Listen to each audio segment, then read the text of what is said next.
bueno, nos decidimos venir a Villa Elisa para contarles cómo empezó José Hernández a escribir El Martín Fierro. Así fue.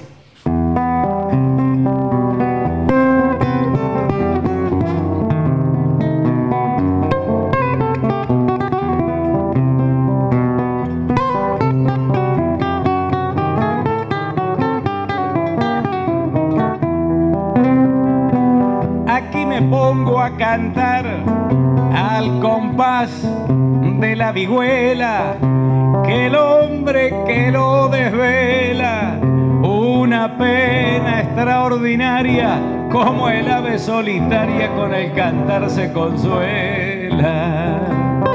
Pido a los santos del cielo que ayuden mi pensamiento.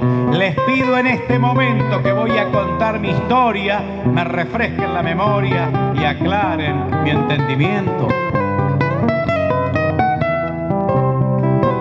Vengan santos milagrosos, vengan todos en mi ayuda, que la lengua se me añuda y se me turba la vista. Pido a mi Dios que me asista en una ocasión tan ruda.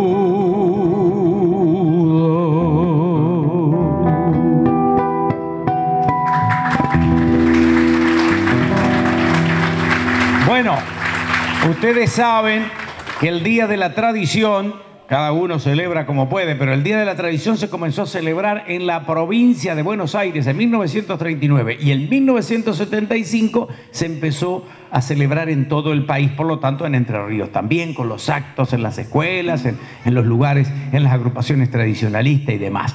Tradición, tradición. La palabra tradición significa transmisión o comunicación de noticias, literatura popular, doctrinas, ritos y costumbres que se mantienen de generación en generación. Proviene del sustantivo latino traditio y este a su vez del verbo tradere, que significa entregar. Y a mí me encanta eso de entregar. El padre le entrega los conocimientos al hijo, el hijo al nieto, de generación en generación. ¿Cuántas cosas que no estuvieron nunca escritas y que se fueron transmitiendo? El conocedor del campo, del río, cómo se ensilla un caballo, cómo se tusa un caballo, cómo se prepara un locro, un asado con cuero. Es decir, tantas cosas que aprendimos, digo, lo que vivíamos en el campo de nuestros padres, sin que ellos nos dijeran cómo era la cosa. Los vimos a ellos y nosotros tratamos de aprender. Pues bien, a mí me gusta una definición que armamos cuando salimos a recorrer la provincia con el José Hernández, que dice: nosotros entendemos que la tradición es un gran árbol bienhechor, con sus raíces al abrigo de la Pachamama, que extiende sus brazos al cielo mientras perfuma el suelo de la patria y entrega generosamente al pueblo sus frutos de amor. Cuando estuvimos recordando con otros historiadores y la comunidad en el Museo del Porvenir la vida y la obra de Héctor de Lía, el fundador, claro, pensábamos cómo habrán sido los primeros pasos de la colonia, y yo ahora le transporto a ustedes la pregunta. ¿Se imaginan la colonia y la aurora de Villa Elisa sin el caballo? ¿Qué habrían hecho? Los nuestros, los que ya estaban, los gringos que vinieron. Imposible imaginarse esa vida inaugural de un pueblo en el corazón de Entre Ríos sin el caballo. O cómo imaginarnos las campañas de San Martín, de Güemes, de Pancho Ramírez, de Artigas, de Urquiza, de López Jordán, sin los caballos. Bueno, pues bien, nosotros evocamos la tradición. Evocación fulgurante de lo gaucho que regresa, dice Llano Sueiro, de cara a los tiempos nuevos, arreando siglos y leguas. La transfusión de la historia nos desangra su presencia y el alma gaucha dormida de pronto se nos despierta. ¿Y cómo imaginarnos sin el gaucho protagonista de esos momentos inaugurales? Duro como el ñandubay y recto como una lanza, de cara al cielo argentino como un mástil se levanta con el peso y la gloria de nuestra celeste blanca. El general San Martín con gaucho fundó tres patrias, las montoneras de Güemes hicieron la guerra gaucha y el Supremo de Entre Ríos con un tropel de tacuaras encendió de nuevo el sueño del virreinato del Plata. Hay que despertar al gaucho que duerme dentro del alma. Hay que ser gauchos de nuevo para salvar a la patria.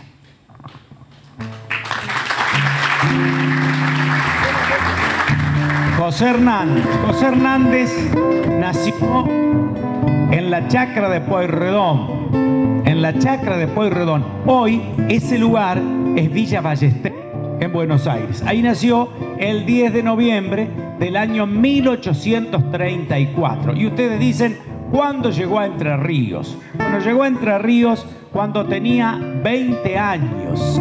20 años tenía José Hernández. Yo, en realidad, en mi libro, y muchos historiadores, antes que Beatriz Bosch, decíamos, sí, José Hernández llegó en el 58. ¿Por qué? Porque hay muchos documentos de ese año cuando empieza a trabajar como taquígrafo en la Confederación Argentina. Piensen ustedes que es la única vez en la historia donde la capital federal no está en Buenos Aires. Entre el 5 de marzo de 1854 y el 12 de diciembre de 1861, la capital federal fue todo el territorio de Entre Ríos. En realidad, fue todo el territorio federalizado del 54 al 58. Y entre el 58 y el 61 quedó el ejido de Paraná, solamente como territorio federalizado. Y desde Entre Ríos gobernaron los únicos 3 presidentes argentinos que no tuvieron que estar en Buenos Aires: Justo José de Urquiza, Santiago Derqui y el general Juan Pedernera. ¿Por qué digo esto? Porque en toda esa etapa sustancial para la organización de nuestra patria, cuando tuvimos constitución, cuando se discutieron, donde hoy está la catedral, porque ahí estaba la iglesia matriz, y allí, mientras se construía el edificio para el Senado, se desarrollaron durante 4 años las deliberaciones. Así que allí donde está la catedral se discutieron y aprobaron las primeras 292 leyes que rigen la vida organizada, institucionalizada de nuestro país. Toda esa etapa lo tuvo a José Hernández como protagonista. Muy niño perdió la mamá a los 12 años y poco tiempo después al papá, que lo mató un rayo a él y a su caballo. Y dice su hermano Rafael, muy ilustrado su hermano Rafael, que él aprendió en ese tiempo que estaba un poco enfermo del cuerpo y del alma, aprendió todas las actividades del campo, y aprendió a querer entrañablemente al caballo. Por eso le dedica tantas páginas en el Martín Fierro y en todas las obras al caballo criollo. Llegó a Paraná, decía que iba a ser un lugar sustancial, porque ahí se casó con María Carolina del Solar, con quien tuvo 8 hijos. Los 2 mayores nacieron en Paraná, fueron bautizados en Paraná. ¿Y dónde vivieron? En un lugar que antes era la calle Industria 212. Se mantiene el número, pero cambió de nombre la calle. Se llama calle España. En calle España 212, ustedes entran ahí por un pasillito y ahí dice una placa: aquí vivió el autor del Martín Fierro. Pero no solamente eso. Comenzó a trabajar en el negocio de Ramón Puig. ¿Quién iba a ser Ramón Puig? El suegro de Ricardo López Jordán. Así que ya se conocen desde esa época con los Puig y con López Jordán. Bueno, ocurre que él comienza a trabajar, después gana por concurso, es taquígrafo de la Confederación. Así que imagínense, tuvo toda esa oportunidad de conocer a los hombres que le dieron sentido a la vida con constitución en nuestro país. Trabajó allí.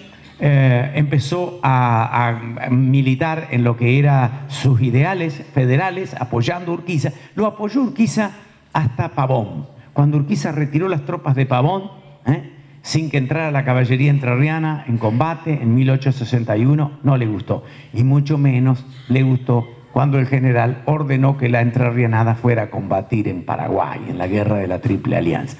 En general, el pueblo de Entre Ríos fue la primera vez. No digo que le dio la espalda al general, pero le restó el apoyo contundente que le había brindado desde que Urquiza tenía 26 años. Piensen ustedes, que fue presidente de la Cámara de Diputados. Cada movilización de Urquiza, ustedes lo habrán leído en los libros de muchos historiadores, cada movilización de Urquiza tenía una respuesta contundente de los entrerrianos. Hay anotaciones, por ejemplo, en Gualeguay, que en las costas del Cle se reunían miles de jóvenes con sus caballos de refresco y con lo poquito que tenían cuando convocaba Urquiza. No sabían por el motivo que convocaba Urquiza, pero la sola convocatoria del general hacía que fueran. Y después, por supuesto, a lo que es allí en el destacamento Calá, una vez que se organizó, donde realmente había un punto de referencia para la organización de los ejércitos. Pero digo, esta participación de Entre Ríos y de Argentina, Uruguay y Brasil contra el Paraguay en la guerra de la Triple Alianza hizo que José Hernández se despegara definitivamente de la figura de Urquiza y acompañó durante mucho tiempo a Ricardo López Jordán. Pero ya les voy a contar de esto. En 1855 ya estaba formalmente radicado en Paraná. En la capital de la Confederación Argentina se vinculó, como decíamos, comerciante catalán Ramón Puig. Se asoció al Club Socialista y al Club Argentino. Y hay un detalle, en Paraná José Hernández empezó a militar en la masonería, en una masonería que se llamaba Logia Asilo del Litoral. Después en Corrientes, en la Logia Constante Unión, en Buenos Aires, en la Logia Obediencia a la Ley. Y comenzó a colaborar en el Nacional Argentino, que era el único periódico que llegaba a toda la Confederación Argentina. Así que la etapa más importante en la vida de Hernández la vivió en Entre Ríos. Empezó a ser periodista, escribió La vida del Chacho, empezó a escribir el Martín Fierro, militó en el federalismo, se casó, nacieron sus hijos y además, ¿qué le pusieron en Paraná? Cuando llega uno de afuera, no sé si en Villa Elisa será así, pero al menos en La Roca y en Gualeguay así. A los 3 días le ponen un sobrenombre, ¿viste? Cómo camina, cómo se peina, cómo tiene el pelo, cómo saluda. Enseguida y le ponen justo, ¿viste? Como dice el Gallina Alsina, con el apodo Justo a Tiempo. Bueno, a los 3 días que estaba José Hernández en Paraná le pusieron Matraca. Y le quedó para toda la vida, y le decían los familiares. Le quedó Matraca y Martín Fierro por la obra, porque la gente le decía Martín Fierro. En las últimas sesiones, él era senador cuando murió en el año 1886, el 21 de octubre de 1886, cuando murió. Y en las últimas participaciones, el presidente del Senado, cuando iba a hablar José Hernández, decía, bueno, silencio que tiene la palabra el senador Martín Fierro. O sea, ya el nombre del libro, de su personaje, había absolutamente borrado el nombre. Y hay testimonios hermosos de mucha gente que se sentía feliz. Dice, porque ayer lo vimos caminar por calle Florida al señor Martín Fierro. Y bueno, ahí quedó. Él quería entrañablemente esta provincia, como la ha querido Linares Cardoso, que le dedicó cosas tan lindas a Entre Ríos. Fundamentalmente aquellos gurises que como yo iban a caballo a la escuela y después hacían los mandados en la estancia en un tobiano pazuco. ¡Ay, vámonos!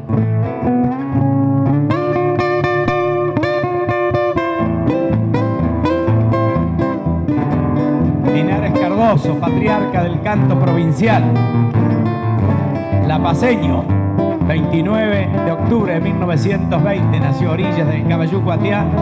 Allí miró y dijo: en un tobiano pazuco, con caronitas peladas, ahí va el peoncito de estancia, cruzando por la picada. Gauchito varón, maduro al rigor, sin saber por qué, tierno corazón, falto de calor, le tocó crecer. Cumple su deber, chingolito fiel, de aquí para allá, cogollo de amor, cielo de ilusión, anda, viene y va. Recién florece su vida, dura y áspera será. Anda jugando al trabajo y rinde como el que más. Los pajaritos del monte lo saludan al pasar y el peoncito va soñando, soñando con su silba. Un aplauso para don Linares, que andaba de estrellerío en el cielo de Villa Elisa, sabiendo que su obra ha perdurado.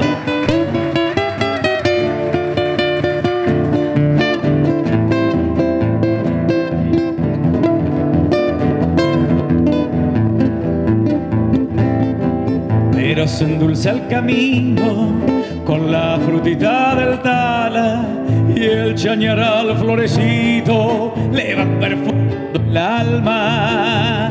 Jugo el miquichi, miel de camoatí, dulce el lubajay, pisingayota, vaquiano de masa bebiendo donde hay. Agreste vivir, si tiene un sufrir, no se escapa un ay, con que despertó, la tierra lo crió como el ñandubay.